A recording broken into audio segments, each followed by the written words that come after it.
गए हैं और हमारा आज का जो टॉपिक है वो केएनबी स्कॉलरशिप इंडोनेशिया पर होगा। उसके बारे में हमको सब कुछ गाइड किया जाएगा। हाँ, हमारे साथ जो हमारे गेस्ट स्पीकर हैं, राना शर्जील अख्तर साहब। अ, वो भी केएनबी स्कॉलरशिप होल्डर हैं और वो यूनिवर्सिटी एरिया में एमएस इकोनॉमिक्स एजुकेशन में एनरोल्ड हैं। और उससे पहले उन्होंने इस्लामिया यूनिवर्सिटी बहावलपुर से बीएस इकोनॉमिक्स किया। Thank you sir for being here. Now you can start. You welcome.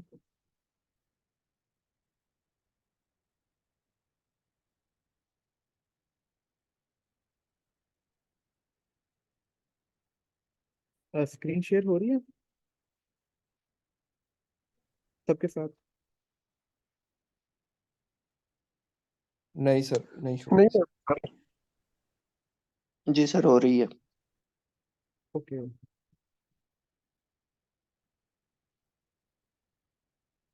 अच्छा, सबसे पहले जो प्रोसीजर है ना वो है डॉक्यूमेंटेशन का और रिकमेंडेशन लेटर लेने का एम्बेसी से। तो इसके अंदर मैं ना आपको A to Z चीज़ें प्रॉपरली बताऊंगा। आपको मतलब बिल्कुल बेसिक से बताऊंगा ताकि आपको मसला वगैरह या परेशानी ना हो। सबसे पहले आपने लेना है एम्बेसी से लेटर। एम्बेसी ऑफ इंडोनेशिया जो इस्लामाबाद में है या कराची कॉन्सुलेट कराची में है, वहाँ से आपने रिकमेंडेशन लेटर लेना है जो बेसिक है सबके लिए, जो पहला स्टेप है। तो उसके लिए जो रिक्वायर्ड डॉक्यूमेंट्स हैं वो ये हैं कि मतलब आपको फर्स्ट ऑफ ऑल CV चाहिए, और उसके अलावा फिर आपके जो डिग्रीज वगैरह हैं वो आपको चाहिए। और उसके अलावा मतलब जो आपके जो मार्कशीट है, मतलब आपके मैट्रिक की, इंटर की, उसके अलावा जो आपके बैचलर्स है, BSc वगैरह है, वो आपको चाहिए। और उसके अलावा फिर जो दो रिकमेंडेशन लेटर चाहिए जो आपके प्रोफेसर या सुपरवाइजर या जो आपके डिपार्टमेंट के हैं रिस्पेक्टेड टीचर्स जिनसे आपने पढ़ा है उनके लिए, उनसे जो चाहिए उन मतलब उनसे आपने लेने हैं। और ये जो हेल्थ सर्टिफिकेट है इसके ऊपर मैं बाद में बात करता हूँ डिटेल से। डोंट वरी, डोंट वरी, मैं आपको सारा कुछ डिटेल से बताऊंगा। और उसके बाद इसके ऊपर बाद में बात करते हैं। उसके बाद पासपोर्ट चाहिए जो एक बेसिक ज़रूरत है। उसके बाद ID कार्ड सबके पास होगा। और 8वें नंबर पे आइट्स चाहिए? नहीं, बिल्कुल नहीं चाहिए। अगर आपके पास इंग्लिश प्रोफिशिएंसी सर्टिफिकेट है काम चल जाएगा। मेरे पास भी नहीं था, मेरे दोस्तों के पास भी नहीं था, तो कोई मसला नहीं है, आप डिपार्टमेंट से इंग्लिश प्रोफिशिएंसी सर्टिफिकेट बनवा लें, आपका काम चल जाएगा। और यार ये कौन कर रहा है यार, ये ना करे ये राइटिंग जो लाइन वगैरह लगा रहे हैं। इंजीनियर हसन भाई।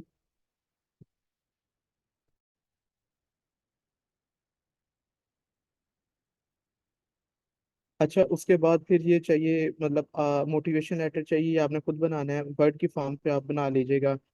मतलब अपने हाथ से लिखना है, सारा कुछ ना अपने हैंड रिटन हो।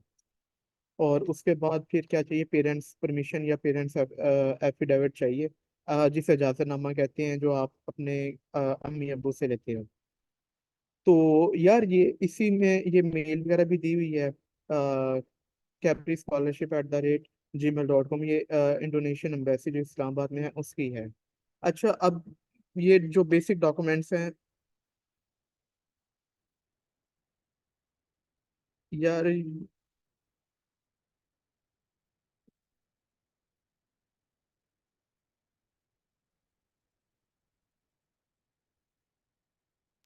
Who is doing this stuff?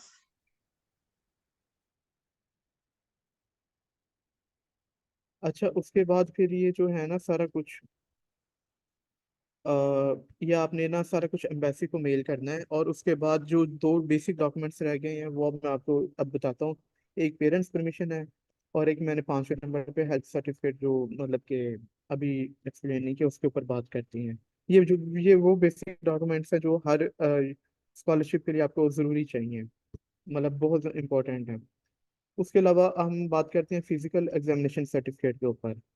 ये वो सर्टिफिकेट है मतलब जो आपने क्या कहते हैं किसी भी MBBS डॉक्टर से साइन करवानी है, ठीक है। ये आप ना सिंपल गूगल के ऊपर लिखेंगे HEC मेडिकल फॉर्म। तो जैसे ही आप मतलब लिखेंगे ना HEC मेडिकल फॉर्म गूगल के ऊपर, तो पहला जो ऑप्शन सेलेक्ट करेंगे तो ये आपके पास डाउनलोड हो जाएगा, ठीक है। और यहाँ पे आपने सिंपल अपना नाम लिखना है, अपने अब्बू का नाम लिखना है, यहाँ पे आपने एज लिखनी है, यहाँ पे आपने बताना है मेल फीमेल, यहाँ पे आपने डेजिग्नेशन लिखनी है, डेजिग्नेशन से मुराद आप स्टूडेंट हैं, जॉब होल्डर हैं या क्या हैं, ठीक है। उसके बाद यहाँ पे आपने प्लेस ऑफ बर्थ लिखनी है, जिस तरह मैं हासिलपुर से हूँ तो मैं हासिलपुर लिखूंगा। यहाँ पे आपने पासपोर्ट का नंबर लिखना है, और यहाँ पे लिखना है कंट्री अप्लाइड फॉर। आपने इंडोनेशिया के लिए अप्लाई करना है तो यहाँ पे इंडोनेशिया लिख देना है, ठीक है। यहाँ पे वो जो जिस दिन को आपने साइन करवाने हैं, जिस दिन वो डेट लिखनी है। ये वो नंबर है, सीरियल नंबर। जिस तरह आप किसी भी गवर्नमेंट हॉस्पिटल के अंदर जाते हैं ना, तो आपको एक पर्ची लेनी होती है, मतलब वो एक छोटी सी पर्ची होती है जो आप चेकअप के लिए यूज करते हैं, तो उसके ऊपर एक नंबर लिखा होता है। तो वो नंबर आपने ये सीरियल नंबर पे लिख देना है, ये ऊपर जो नंबर लिखा हुआ है ना फिजिकल के नीचे, तो यहाँ पे लिख देना है। और जो इसके नीचे वाला है ना, मतलब मटेरियल जनरल एग्जामिनेशन, ये आपका नहीं है, ये डॉक्टर के पास, आप किसी भी एमबीबीएस डॉक्टर के पास चले जाए, वो इसको साइन मतलब फिल कर देगा। और ये सॉरी, ये थोड़ा सा क्रॉप की ये पिक्चर है, इसके नीचे वो उनका सिग्नेचर की भी ऑप्शन है और स्टैम्प की भी है। तो ये आपने स्टैम्प सिग्नेचर स्टैम्प लगवा लेनी है, और इसको कैम स्कैनर से स्कैन करके अपने पास रख लेना है। ये आपका मेडिकल बन गया, बात खत्म। इसके अंदर की कोई टेस्ट वगैरह करवाने की जरूरत नहीं है, कुछ भी नहीं करवाना, बिल्कुल ये सिंपल सा है। उसके अलावा यार ये आ जाती है हम पेरेंट्स परमिशन के ऊपर।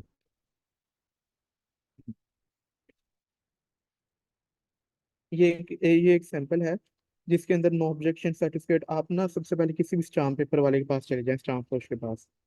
तो आप उनके पास जाएंगे ना, तो आप उनको कहिएगा कि मुझे 100 रुपये वाला स्टाम्प पेपर चाहिए, और उनको बताइएगा कि मतलब मैंने ना स्कॉलरशिप के लिए अप्लाई करना है, या फिर सिंपल स्टाम्प पेपर ले लीजिएगा। और उसको ना किसी मतलब कि उसके बाद आप ये खुद डाटा लिख के उनको दे दीजिएगा, स्टाम्प पेपर वाले को भी वो प्रिंट कर देंगे, या उससे स्टाम्प पेपर लेके किसी फोटोकॉपी वो शॉप वाले के पास आ जाइएगा। ये डाटा उसके अंदर अपने अम्मी अबू का और अपना डाटा लिख के ना वो आप इसको अंदर फिल कर सकते हैं।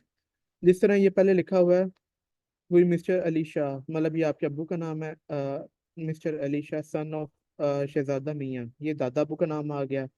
और उसके बाद आपकी अम्मी का नाम आ जाता है, फॉर एग्जांपल ये एज अ सैंपल है मिस्टर बीबी जवीहिर।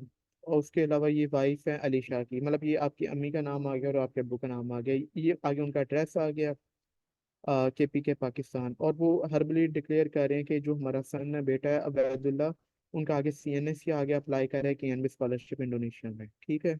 ये आपने मतलब हो गया। उसके अलावा उनको कोई मसला नहीं है, कोई ऑब्जेक्शन नहीं है, वो कर सकता है अप्लाई, हम इजाज़त देते हैं।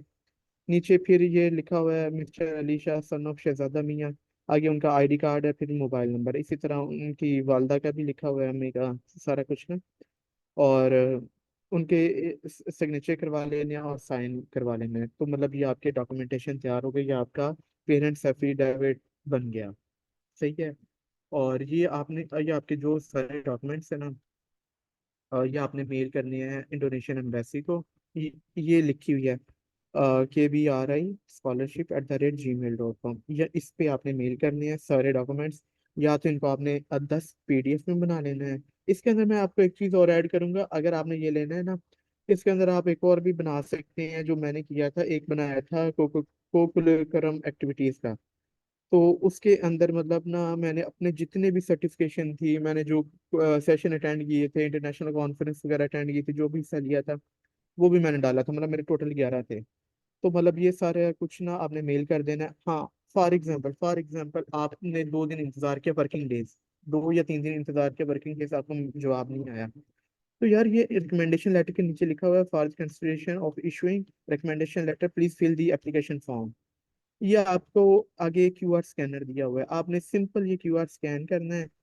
आगे आपके पास गूगल फॉर्म आ जाएगा, या फिर ये आप HTTPS इसको आप लिखेंगे तो फिर भी गूगल फॉर्म आ जाएगा, ठीक है। ये स्कैनर है, इसके ऊपर आप जब स्कैन करेंगे तो आपको मतलब गूगल फॉर्म को फिल करना है। उसके अंदर से बेसिक इन्फॉर्मेशन होती है, कुछ भी नहीं, आपका नाम, आपके अब्बू का नाम, आपने कौन सा प्रोग्राम में, मतलब इस तरह करके ना, डेट ऑफ बर्थ वगैरह। तो वो आपने फिल करके सबमिट कर देना, मतलब ये वो है रिमाइंडर, एम्बेसी को जाता है। फॉर एग्जांपल आपकी मेल नीचे चली जाती है, एम्बेसी इग्नोर कर देती है, कुछ भी हो जाता है, हैपन हो जाता है, तो इससे उनको रिमाइंड आ जाएगा, यार ये इस बंदे ने अप्लाई किया हुआ है, इसको हमें रिकमेंडेशन लेटर देने। मेरे साथ भी इस तरह हुआ था, मैंने 2 दिन इंतजार किया, नहीं आया, तीसरे दिन मैंने इसको फिल किया। इसको फिल करने के आधे घंटे बाद मुझे रिकमेंडेशन लेटर मिल गया था, 2023 में जनवरी में, ठीक हो गया। अच्छा, उसके बाद यार ये अब मैं आपको बेसिक के ऊपर आता हूँ, जो इसकी है स्कॉलरशिप ना, स्कॉलरशिप की गाइडलाइन। अच्छा, ये मैं खड़ा हूँ ये मतलब ये कॉर्नर पे, तो ये उनका एक ग्रुप फोटो है। ये हमारी मैम है इबू नाइला, जो एजुकेशन मिनिस्ट्री की हैं इंचार्ज। तो ये सारा कुछ लीड करती हैं। तो बाकी उसके अलावा ये कुछ उनके ना बेसिक्स हैं, मतलब इनके जो बेसिक्स वगैरह हैं, आप इनको रीड कर लीजिएगा, जिसके अंदर इन्होंने अपना मोटिव वगैरह बताया हुआ है कि हम मतलब ये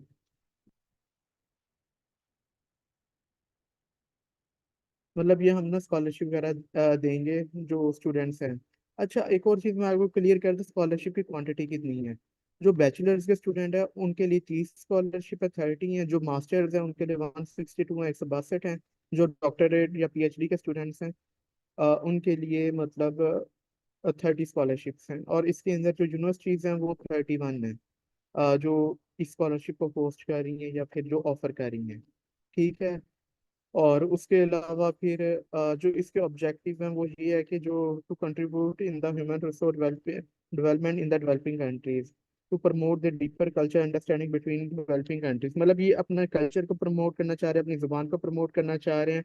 और ये चाह रहे हैं कि जो स्टूडेंट्स हैं वो इधर आए हैं और उनको हम फ्री ऑफ कॉस्ट एजुकेशन दें।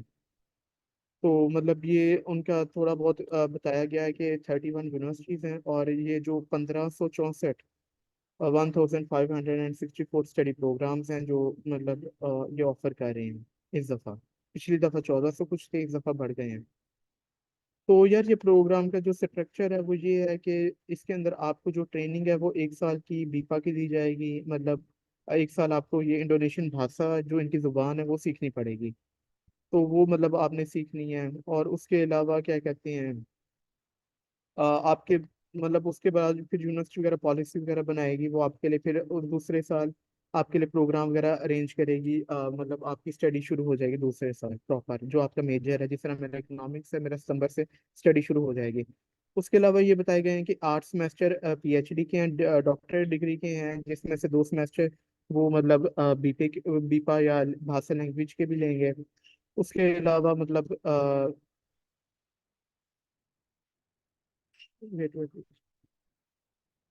उसके अलावा जिस तरह 4th सेमेस्टर मास्टर डिग्री के हैं, और 1 साल इनका भी मतलब बीपे का होगा। तो मतलब टोटल 6 सेमेस्टर लगा लें या फिर 3 साल लगा लें।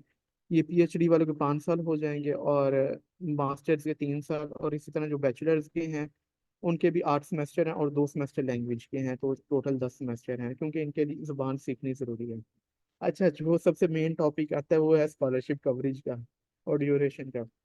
तो यार आप जैसे ही आप लैंड करते हो ना यहाँ पे, तो आपको क्या कहते हैं सेटलमेंट अलाउंस दे देते हैं। ये ऑलमोस्ट पाकिस्तानी 30,000 रुपये बनता है। उसके अंदर आपने जो बेसिक जरूरियात है ना 30,000 रुपये में, मतलब फॉर एग्जाम्पल आपको शूज़ चाहिए, आपको मतलब कपड़े चाहिए, आपके पास अगर कोई बेसिक चीज़ चाहिए, मतलब आपको जो सेटल होने में हेल्प देती है, आपको खाने के लिए कुछ चाहिए, आपको पहनने के लिए कुछ चाहिए, बुक्स चाहिए, तो आप यहाँ से ले सकते हैं। तो इसके अंदर ट्यूशन फी इन बीपा प्रोग्राम, मतलब इसके अंदर आपकी लैंग्वेज की फीस और जो आपका एकेडमिक प्रोग्राम है वो दोनों मतलब कवर है। और मतलब जो बीपा के अंदर है ना, वो मतलब के स्टूडेंट मतलब अपना अलाउंस भी रिसीव करेगा।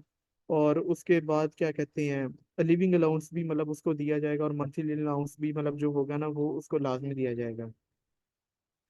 लेकिन जो मतलब बीपे के दौरान ना आपको रिसर्च एंड बुक अलाउंस वगैरह है ना, वो स्कॉलरशिप मिलेगी जब आप यहाँ पे पहुंचोगे। ठीक है। और मतलब मुझे भी तकरीबन 3 मंथ बाद हेल्थ इंश्योरेंस मिली है, जो पांचवा है ना ऑप्शन, हेल्थ इंश्योरेंस भी देती हैं। अ, मेरे कान का मसला बना था, मैं गया था डॉक्टर के पास 2 दफ़ा, मेरा हेल्थ इंश्योरेंस कार्ड नहीं आया था। तो मैंने फिलहाल अपने जेब से पे किए हैं। उसके बाद मैंने अपनी हेल्थ इंश्योरेंस मतलब क्लेम की, तो मुझे एक अमाउंट मिल गई है, एक अमाउंट नेक्स्ट वीक मिल जाएगी। तो मतलब हेल्थ इंश्योरेंस भी आपको मिलती है। और अगर आप कोई पब्लिकेशन करते हैं तो उसके भी आपको पैसे मिलते हैं। अच्छा यार, ये केएनबी जो स्कॉलरशिप है इसकी जो मजे की बात है वो ये है कि इसके अंदर आपको जहाज के टिकट मिलते हैं 2। मुझे कतर एयरलाइन से मिला था। मेरे पास 2 ऑप्शन थे, कराची या इस्लामाबाद। मैंने कराची को चूज किया था, तो मुझे कराची का मिला था। कतर एयरलाइन के 3 मिले थे। पहला मिला था कराची से कतर, कतर से जगार्ता, जगार्ता से समारन। मेरी यूनिवर्सिटी का नाम है यूनिवर्सिटी तासनगरी समारन। तो मुझे 3 मिले थे। अब मेरी जब मेरी वो उसके बाद जब मैं एयरपोर्ट पे उतरा, समर आगे मुझे यूनिवर्सिटी वाले लेने आए हुए थे गाड़ी पे, तो मैं उनके साथ आया हूँ। आते ही मुझे इन्होंने रेजिडेंसी दे दी है, और मुझे जो ये सेटलमेंट अलाउंस है ना, ये 28 से 30 हज़ार बनता है, ये मुझे मिल गया था। तो मतलब ये आपको सारा कुछ देंगे। अब आफ्टर डिग्री ये मुझे मतलब बाकी चीज़ें भी देंगे। आफ्टर डिग्री ये मुझे रिटर्न टिकट भी देंगे। और इनकी दो तीन शर्तें हैं, वो ज़रूरी हैं। इन्होंने एक ये मेंशन किया हुआ कि आपने शादी नहीं करनी, दूसरा ये है कि आपने यहाँ पे काम नहीं करना, और आपने लाजमी जाना है आफ्टर डिग्री 60 दिन के बाद वापस। तो ये उनकी थोड़ी बहुत रिक्वायरमेंट है। और मतलब ये जो return ticket will be book by the host university, जो आप जिस यूनिवर्सिटी में आप पढ़ रहे हैं वो आपको एयर टिकट भी देगी, और इसके साथ साथ वो स्टे परमिट भी देती है। अच्छा यार, ये उनके ड्यूरेशन आगे इसके अंदर लिखा हुआ है कि लैंग्वेज 12 महीनों की है। ये होती है तकरीबन 3.5 माह या 7 सेमेस्टर के बाद मिड है, 7 के बाद फाइनल है, तो टोटल 14 महीने होती हैं। उसके बाद हॉलीडेज भी होती रहती हैं। जो डॉक्टर प्रोग्राम है वो 48 मंथ का है, जो मास्टर है वो 4 सेमेस्टर का है, बैचलर टोटल 8 सेमेस्टर का है। तो यार ये बेसिक चीज़ें हो गई हैं। अच्छा, और रिक्वायरमेंट मैंने आपको ऑलरेडी शेयर कर चुका हूँ, इसके अंदर भी मतलब वही सेम चीज़ें आ जाती हैं। मतलब ये बैचलर डिग्री की इन्होंने एज लिमिट लगा दी है, 21 साल तक आप अप्लाई कर सकते हैं बैचलर डिग्री को। और बाकी दूसरा, अगर भाषा है तो ठीक है, नहीं तो आपके पास इंग्लिश प्रोफिशिएंसी सर्टिफिकेट भी चल जाएगा। अगर आइट्स है तो वो हो तो मतलब बेहतरीन है। उसके बाद आपने रिकमेंडेशन लेटर लेने हैं इंडोनेशियन एम्बेसी से, ये मैं ऑलरेडी डिस्कस कर चुका हूँ। और उसके बाद प्रोवाइड अच्छा, provide recommendation letter for apply scholarship, मतलब ये वाला जो ऑप्शन है ना, ई वाला, इसके अंदर एम्प्लॉयर से मुराद ये है कि अगर आप जॉब होल्डर हैं तो आपने एनओसी लेना है अपने डिपार्टमेंट से। जिस तरह कोई टीचर होता है तो वो एजुकेशन डिपार्टमेंट से एनओसी लेगा, परमिशन जिसे कहते हैं। अगर कोई स्टूडेंट है वो 2 रिकमेंडेशन लेटर लेगा अपने प्रीवियस यूनिवर्सिटी से। ठीक है। और ये आपने मतलब जो फिल करने हैं कि वो भाषा के अंदर भी कर सकते हो और इंग्लिश के अंदर भी कर सकते हो। और recommendation letter from previous university वो इंग्लिश में लेना है। और उसके अलावा ये आपके वो एकेडमिक सर्टिफिकेट हो गए, जैसे डिग्री वगैरह कहते हैं। और ये आपकी मतलब के ना वो भी इंग्लिश के अंदर हो, डिग्री भी और रिजल्ट कार्ड भी। और मतलब इसके अंदर आप कंप्लीट दे जो फॉर्म करना वो आप इस वेबसाइट पे जाके कर सकते हो, वो भी करते हैं, सारा कुछ करते हैं। इसी तरह यार ये जो मास्टर के हैं ये भी बिल्कुल सेम टू सेम है, बस इसके अंदर एज लिमिट 35 साल है, बैचलर में 21 साल थी। और बाकी सारे डॉक्यूमेंटेशन सेम टू सेम है, कोई फर्क नहीं है। बस इसके अंदर ये आ जाता है कि जो बैचलर्स होता है उसके अंदर स्कोरिंग होती है, मतलब 100 मार्क्स वाला सिस्टम होता है। जो ये वाला होता है उसके अंदर आपके पास CGPA आ जाती है बैचलर एंड मास्टर्स में। सेम इसी तरह ये डॉक्टरेट के प्रोग्राम है, PhD के मतलब इसके अंदर आपको उम्र 40 साल है। हाँ, एक और चीज़ मैं ऐड करता चलूँ, बैचलर एंड मास्टर्स के लिए आपको रिकमेंडेशन लेटर, ओ सॉरी, एक्सेप्टेंस लेटर प्रोफेसर से लेने की कोई ज़रूरत नहीं है, ना चाहिए। लेकिन डॉक्टरेट प्रोग्राम या PhD के लिए आपको लाजमी है। मतलब ना ये लेना, अ, जो यहाँ की यूनिवर्सिटी ना इंडोनेशिया की, उनसे आपने लाजमी एक्सेप्टेंस लेटर लेना है for only for PhD and doctorate programme. ठीक है। और बाकी ये हमारा इंटरनेशनल स्टूडेंट सबमिट हुआ था, ये हम गए थे बंदुंग में, तो टेलकॉम यूनिवर्सिटी ने इसे होस्ट किया था और हमने काफ़ी इंजॉय किया। ये 3 दिन का था, ये फुली फंडेड था। अच्छा जी, अब आ जाते हैं अप्लाई करने की तरफ। तो यार ये अप्लाई करने का मेथड है, तो मैं आपको ना अब सारा कुछ ना अप्लाई की तरफ जाते हैं। और आपको मैं अप्लाई का भी सारा कुछ समझाता हूँ। बाकी ये कुछ इन्फॉर्मेशन है। अच्छा ये ना मैं आपको, अच्छा स्केजुअल कब मैं आपको शेयर कर दूँ। स्केजुअल के अंदर ये है कि जो आपकी डेट है वो 22 जनवरी से 23 फरवरी है। और जो सिलेक्शन एडमिनिस्ट्रेशन है, मतलब वो आपको सिलेक्ट करेगी, जिसे शॉर्ट लिस्ट कहते हैं ना, कि आपका मतलब आपके डॉक्यूमेंट ठीक है, ओरिजिनल है, कोई 2 नंबरी है, कोई मिसिंग नहीं है।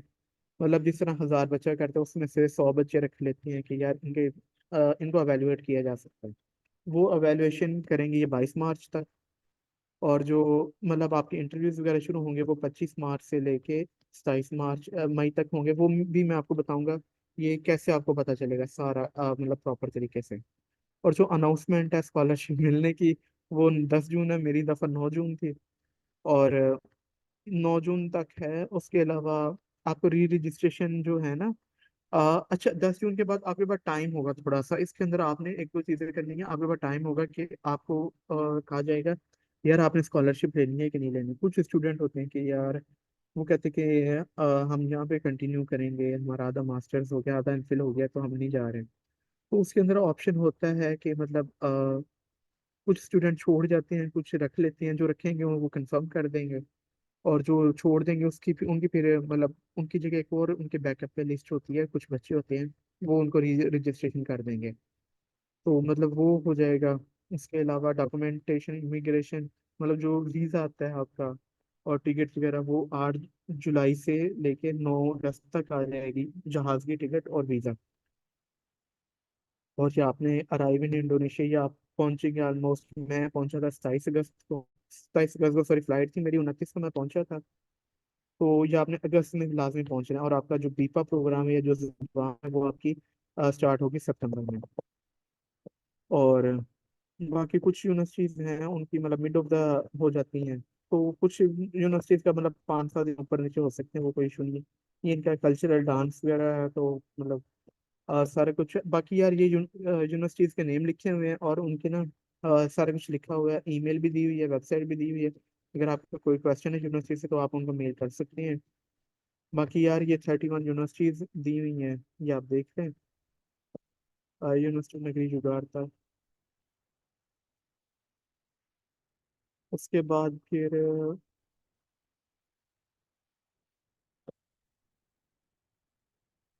अच्छा, उसके बाद ये आईपी भी आ गई है, मतलब यूनिवर्सिटी इनके प्रोग्राम भी दिए हुए हैं। मतलब ये डॉक्टरेट के प्रोग्राम है, उसके आगे ये स्टडी प्रोग्राम है। मतलब कोई बंदा इकोनॉमिक्स है वो, मैं ये पीडीएफ ग्रुप में भी शेयर कर दूंगा ताकि आपको हेल्पफुल हो जाए। तो यार इसके अंदर सारा कुछ आपको मिल जाएगा। अब मतलब सारा कुछ यहाँ पे है। आपके स्टडी प्रोग्राम भी दिए हुए हैं बैचलर्स के, पहले पीएचडी कहेंगे, फिर बैचलर्स कहेंगे, फिर क्या कहते हैं मास्टर्स कहेंगे, और ये साथ में यूनिवर्सिटी का नाम भी लिखा हुआ है। तो यार यहाँ से भी आप इजीली शुरू कर सकते हैं। बाकी ना क्या कहते हैं, मजीद मैं आपको काफ़ी कुछ समझ लगी होगी, मैं अब आपको केएनबी पोर्टल पे लेके जाता हूँ, वहाँ पे आपको ना काफ़ी कुछ गाइड करते हैं।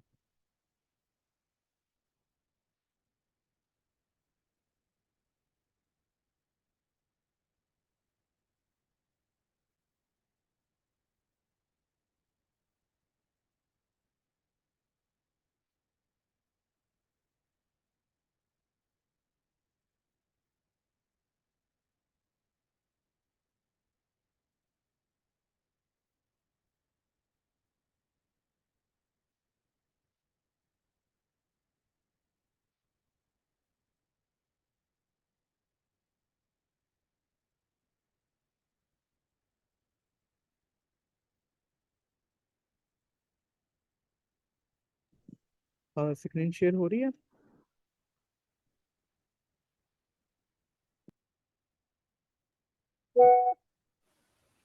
जी हो रही है शो। हो रही है। ठीक।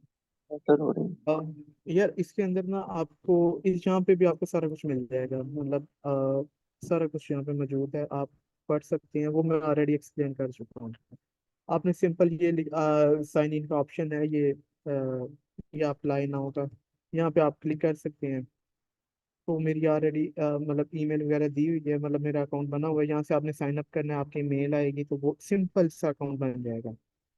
तो मतलब हम डायरेक्ट साइन इन करते हैं, क्योंकि मेरा अकाउंट ऑलरेडी बना हुआ है इसलिए।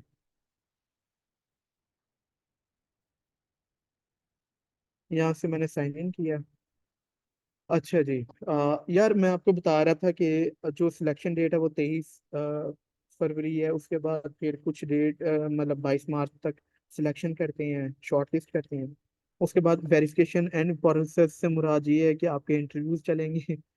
अगर आपके इंटरव्यू पास हो जाते हैं, आप मतलब आप इंटरव्यू दे देते हैं, फिर आपका नॉमिनेशन प्रोसेसिंग में नाम आ जाएगा कि आपकी अनाउंस मतलब आपकी ना अनाउंसमेंट तक इंतजार करें। तो उसके बाद फिर जब अनाउंसमेंट हो जाएगी, यहाँ पे क्लिक का आ जाएगा, ये जो लाइन है ना ऑरेंज कलर की, ये आगे चली जाएगी। ठीक है। तो ये एक पोर्टल पे भी के ऊपर भी आपको सारा कुछ बताया जाएगा। अच्छा यार, एप्लीकेशन के ऊपर जाते हैं। तो ये मैंने वैसे ही मतलब पहले मैंने थोड़ी बहुत एडिट की है, क्योंकि मतलब मैंने कहा बाद में फिर मसला वगैरह ना बने। अच्छा यार, ये जैसे आप बनाएंगे अपना अकाउंट, तो यहाँ पे बेसिक आ जाएगी सारा कुछ। तो यहाँ पे आपने कंट्री लगाना है, कंट्री पाकिस्तान है, आपकी सिटीजन भी पाकिस्तान है। यहाँ पे आपने पासपोर्ट नंबर देना है, और यहाँ पे आपने पिक्चर अपलोड करनी है, ये फॉर्मल पिक्चर प्रोफाइल पे। ठीक है, यहाँ पे आपने होम घर का एड्रेस देना है। यहाँ पे अगर करंट है, जिस तरह मैं इंडोनेशिया बैठा हूँ, मैं दोबारा इसी स्कॉलरशिप में अप्लाई कर रहा हूँ, तो यहाँ पे मैं इंडोनेशिया का एड्रेस दे दूंगा। और यहाँ पे आपने पासपोर्ट की पिक्चर जो है ना, या फिर उसको पीडीएफ में करके अपलोड कर देना। ठीक है, यहाँ पे पासपोर्ट की एक्सपायरी भी लिखी होती है, वो आपने डालनी है। यहाँ पे अपनी डेट ऑफ बर्थ लगानी है। यहाँ पे आपने फ़ोन नंबर देना है। जिस तरह मेरे पास दो नंबर है, यहाँ पे मैं दे सकता हूँ अपना नंबर, यहाँ पे भाई का भी दे सकता हूँ, अपना भी दे सकता हूँ। उसके अलावा फिर मैं, ये मेरी डेट ऑफ बर्थ था कि ये मेरी प्लेस ऑफ बर्थ है, जहाँ पे मैं पैदा हुआ। उसके अलावा ये मटेरियल स्टेटस है सिंगल। और उसके अलावा ये Instagram, Twitter, Facebook, other social media account है, मैंने लगाए थे।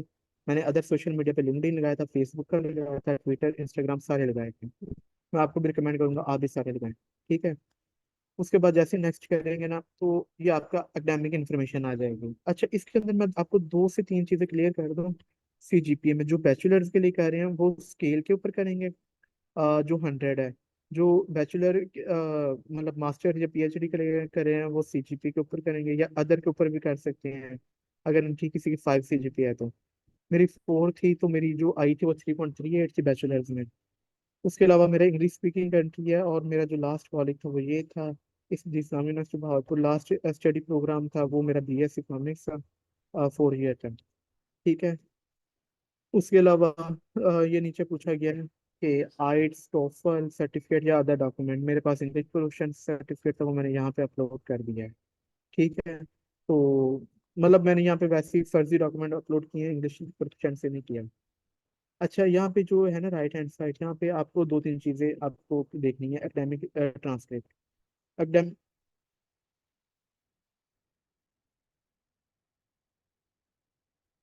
अच्छा, एकेडमिक ट्रांसक्रिप्ट के अंदर आपने डालनी है आपकी जो ट्रांसक्रिप्ट थी बैचलर्स की, या फिर आपकी जो बैचलर 12वीं की या इंटर की वो थी, क्या कहते हैं, मार्कशीट, वो डाल देनी है। उसके अलावा यहाँ पे आपने डिग्री डालनी है जो आपका सर्टिफिकेट था। और यहाँ पे जो एकेडमिक रिकमेंडेशंस हैं, मतलब वो आपने डालने हैं। ठीक है।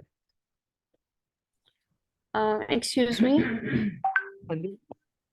ये मीटिंग कुछ ही मिनट्स में एंड हो जाएगी, तो जो लिंक पहले शेयर किया गया है सब उसी से दोबारा ज्वाइन कर लीजिएगा। ओके।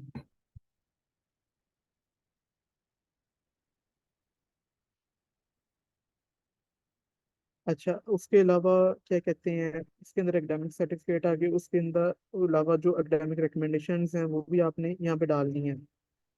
ठीक है, और उसके अलावा जो इंडोनेशियन एम्बेसी से जो आपने रिकमेंडेशन लेटर ली है वो भी यहाँ पे आपने लगाना है। ठीक है। और यार ये वाला जो खाना है ना, जो लास्ट वाला, the employ immediate supervisor recommendation letter.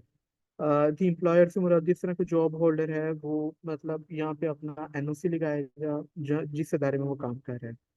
जिस तरह मैं था, स्टूडेंट था, मैंने यहाँ पे अपने सुपरवाइजर या जो डिपार्टमेंट के हैं ना, मतलब वो लगाए थे रिकमेंडेशन लेटर्स। ठीक है, और बस ये खाना है। उसके बाद सिंपल सी ये पोर्टल है, बिल्कुल कोई मतलब रॉकेट साइंस या कुछ भी इस तरह का नहीं है। अच्छा, ये उसके बाद ये आपने नेक्स्ट करना है, तो ये तीसरा ऑप्शन खुल जाएगा, यूनिवर्सिटी एंड स्टडी प्रोग्राम। यहाँ पे आपने चूज करना है बैचलर, मास्टर एंड डॉक्टर। तो मैंने बैचलर्स किया। यहाँ पे आपने यूनिवर्सिटी चूज करनी है, जिस तरह मेरी यूनिवर्सिटी नगरी समरंग है, जो फर्स्ट चॉइस है। ऑप्शन 2 यूनिवर्सिटी आप चूज कर सकते हैं। यहाँ से मैंने अपना प्रोग्राम इकोनॉमिक्स किया। इसी तरह मैंने यूनिवर्सिटी नगरी जो जकार्ता है वो चूज कर ली दूसरे नंबर पे। फॉर एग्जाम्पल, आपको फर्स्ट यूनिवर्सिटी रिजेक्ट कर देती है, तो आपको फिर सेकंड यूनिवर्सिटी अप्रोच करती है। लेकिन आप बड़े ध्यान से सोच समझ के चूज कीजिएगा, जो टॉप रैंक की है वो, अगर आपकी प्रोफाइल अच्छी है तो वो चूज करना, अदरवाइज आपके ऊपर है। ठीक है, तो उसके अंदर भी आपने अपना मेजर देखना है, जहाँ पे आपका मेजर हो आपने उस यूनिवर्सिटी में अप्लाई कर देना है। यहाँ से सिर्फ आपने यूनिवर्सिटी चूज करनी है। अगर आपको कोई रेफरेंस वगैरह या कॉलेज की, यूनिवर्सिटी की वेबसाइट देखनी है, तो ये लिंक दिए हुए हैं, आपने इसके ऊपर क्लिक करना है, तो वो ट्रैक नेक्स्ट चला जाएगा। ठीक है, यहाँ से आपने सेव करना है। अच्छा जी, यहाँ पे आपकी पर्सनल स्टेटमेंट आ गई, आपने कंफर्म कर देना कि मुझे ये आपकी सारी शर्त मंजूर है। या आपने पढ़ लेना कि मैं मतलब हाईली मोटिवेटेड हूँ आपके पास पढ़ने के लिए। उसके अलावा यार ये मेडिकल कंडीशन है, उम्मीद है कि सारे लोग बिल्कुल ठीक होंगे, मतलब किसी को कोई मसला वगैरह नहीं होगा। तो ये आपने सारे नो नो ही कर दिए हैं, बेहतर है, ठीक है। तो क्योंकि मेडिकल हेल्थ भी ये वो मतलब इतना मैटर नहीं करते, लेकिन यहाँ पे आपने फिल करते हुए नो ही कीजिएगा। अगर आपको कोई डिसेबल वगैरह है तो वो यहाँ पे बता सकता है, या फिर यस कर सकते हैं, डिसेबल का भी ऑप्शन वगैरह है, ठीक है। तो मतलब ये आप सारे रूल्स एंड रेगुलेशंस पढ़ लीजिएगा, अगर किसी सर्जरी में इंजरी है तो मतलब वो कर सकते हैं। उसके बाद जब नेक्स्ट करेंगे ना, तो यार यहाँ पे सिर्फ आपने ड्रा सिग्नेचर करने हैं, मतलब इस तरह,